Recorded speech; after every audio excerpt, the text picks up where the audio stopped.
خزانے کا نقشہ۔ ایک طوفانی رات جب لہریں جہاز کو جھلا رہی تھیں، جیک نے ایک عجیب آواز سنی۔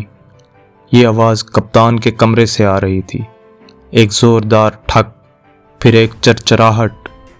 جیک کا تجسس بڑھ گیا۔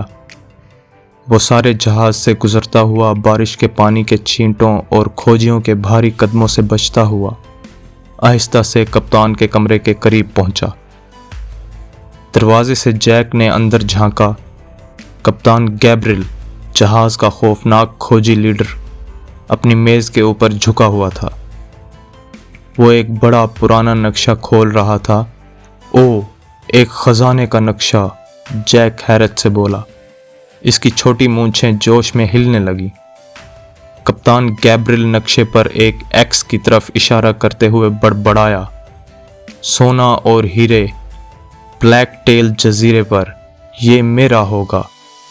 اس نے نقشہ لپیٹ کر دراز میں رکھ دیا، پھر ایک زوردار جمائی لے کر وہ کرسی پر سو گیا۔ یہ جیک کا موقع تھا۔ ایک سائے کی طرح خاموش جیک دروازے کے نیچے سے گزرا، میز کی ٹانگ پر چڑھا اور دراز کی طرف دوڑا۔ دراز تھوڑا سا کھلا ہوا تھا۔ اپنی پوری قوت لگا کر جیک نے نقشہ کھینچ نکالا۔ یہ ایک چھوٹے چوہے کے لیے کافی بھاری تھا، لیکن جیک کا عزم اسے طاقت دے رہا تھا۔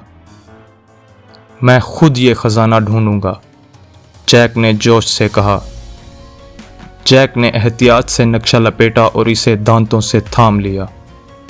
وہ جلدی سے اپنے بل کی طرف واپس آ گیا، جہاں دوسرے چوہے سو رہے تھے۔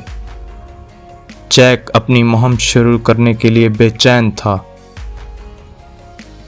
اس کہانی کا اگلا حصہ ہمارے چینل پر موجود ہے، جا کر دیکھیں اور ہمارے ساتھ جڑے رہیں۔ اگر آپ کو ہماری ویڈیوز اچھی لگیں تو لائک، کامنٹس، شیئر اور آپ اپنے چینل کڈزی اسٹوری لینڈ کو سبسکرائب کرنا نہ بھولیں۔